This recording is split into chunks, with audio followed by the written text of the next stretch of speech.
বাবা বলেছিলেন, ঈশ্বরের কাছে কেবল বিদ্যা চেয়ে নিস। আমি দু চোখ বন্ধ করে দুহাত পেতে চেয়েছি, বিদ্যাং দেহি। বিয়ের রাতে আমার চোখ বন্ধ রেখে আমার স্বামী বলেছিলেন, তোমার মুখে জ্যোতি ফুটে ওঠে, শিক্ষার জ্যোতি, চেতনার আলো। তুমি আমায় দেখো না, আমি তোমায় দেখি যুগের পরে যুগ।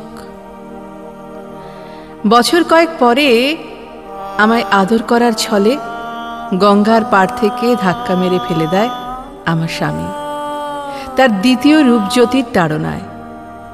আমি সাঁতরে সাঁতরে টেনে হিঁচড়ে শরীরটাকে এনে ফেলেছিলাম অনেক দূরে।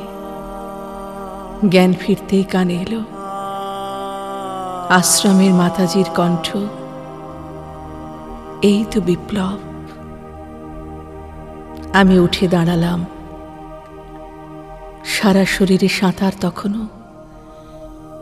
দেবী মূর্তির সামনে দাঁড়িয়ে চোখ বন্ধ করে বললাম, বিদ্যাং দেহি, বিদ্যাং দেহি। আশ্রমের মাঠের ঘাস কাটলাম, সন্ধ্যায় আরতি করলাম। আশ্রমিক শিশুদের খাতায়, মাথায়, বুকে ঢেলে দিলাম আমার অর্জিত বিদ্যা। মনে মনে ভাবলাম, বিদ্যায় মুক্তি কই, শ্বাসে সুখ কই। অপেক্ষায় অপেক্ষায় আরো বছর পাঁচেক। প্রশ্নটা রইল গোছানো। আশ্রমের মাতাজি গত হয়েছেন, আমি পথে পথে ছুটে গেছি, কুড়িয়ে তুলে এনেছি ফেলে দেওয়া কচি নরম প্রাণ। তাদের হৃদয়ে বাতাস দিয়েছি, ঘর দিয়েছি। সংবাদপত্রে আমার ছবি, কথা জলজল করেছে রোজ। আমার স্বামী তার রূপজ্যোতি হারিয়ে ফিরে এসেছে হঠাৎ এক অপরাহ্নে। আমার কাছে কেঁদে পড়েছে।